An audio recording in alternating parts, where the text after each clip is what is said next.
मुंबई हमले के मास्टरमाइंड हाफिज सईद का बेटा हाफिज तलहा आतंकी घोषित। केंद्र सरकार ने लश्कर ए तैयबा के संस्थापक और 26/11 के मुंबई आतंकवादी हमले के मास्टरमाइंड हाफिज सईद के बेटे हाफिज तलहा सईद को आतंकवादी घोषित कर दिया है। गृह मंत्रालय की ओर से जारी एक अधिसूचना से जानकारी सामने आई है। अधिसूचना के मुताबिक 46 वर्षीय हाफिज तलहा सईद भारत और अफगानिस्तान में भारतीय हितों को निशाना बनाने के लिए लश्कर ए तैयबा में कारिंदों की भर्ती करने, धन जुटाने और हमलों की साजिश रचने तथा उन्हें अंजाम देने के कृत्यों में सक्रिय रूप से शामिल है।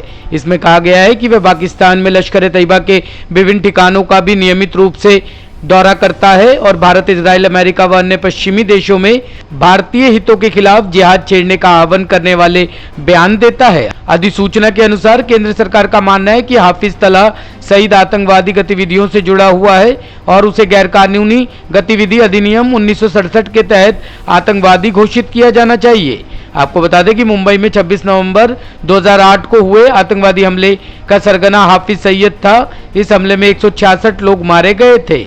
उसे कुछ साल पहले इसी कानून के तहत आतंकवादी घोषित किया गया था और फिलहाल वो पाकिस्तान में आतंकवाद संबंधी आरोपों में जेल की सजा काट रहा है। चुनाव आयोग की सुप्रीम कोर्ट में दलील का मुफ्त उपहार देने के वादे से राजनीतिक दलों को हम नहीं रोक सकते।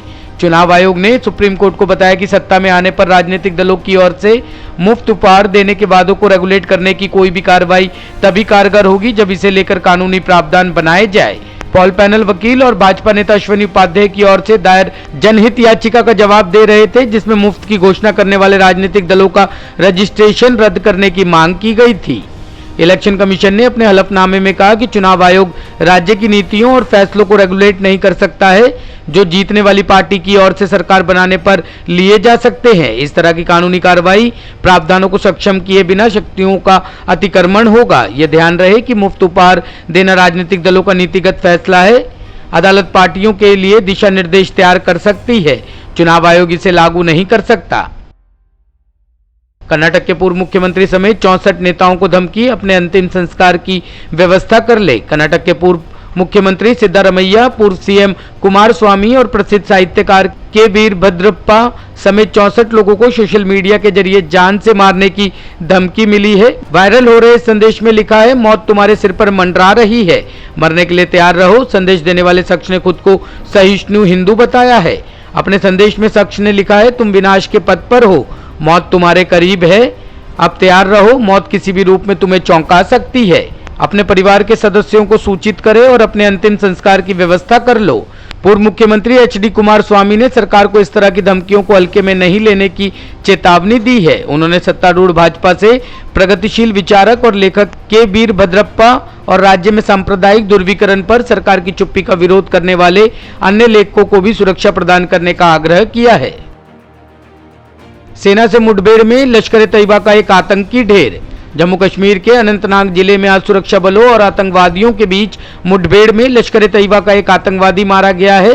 इस बीच कुलगाम जिले में एक और मुठभेड़ शुरू हो गई। पुलिस ने जानकारी दी। एक अधिकारी ने बताया कि आतंकवादियों की मौजूदगी की खुफिया जानकारी मिलने के बाद सुरक्षा बलों ने अनंतनाग जिले के सिरहामा इलाके की घेराबंदी कर तलाशी अभियान शुरू किया था। उन्होंने बताया कि इस दौरान आतंकवादियों ने सुरक्षा बलों पर गोलियां चला दी, जिसका बल ने भी माकूल जवाब दिया और अभियान मुठभेड़ में तब्दील हो गया। अधिकारी के मुताबिक मुठभेड़ में लश्कर ए तैयबा का एक आतंकवादी मारा गया और उसकी पहचान करने की कोशिश जारी है। अधिकारी के अनुसार इस बीच दक्षिण कश्मीर के कुलगाम जिले के डीएचपुरा के चाकी समद इलाके में एक और मुठभेड़ शुरू हो गई है। उन्होंने बताया कि सुरक्षा बलों और आतंकियों के बीच गोलाबारी अभी भी जारी है। Bureau report, team news talk.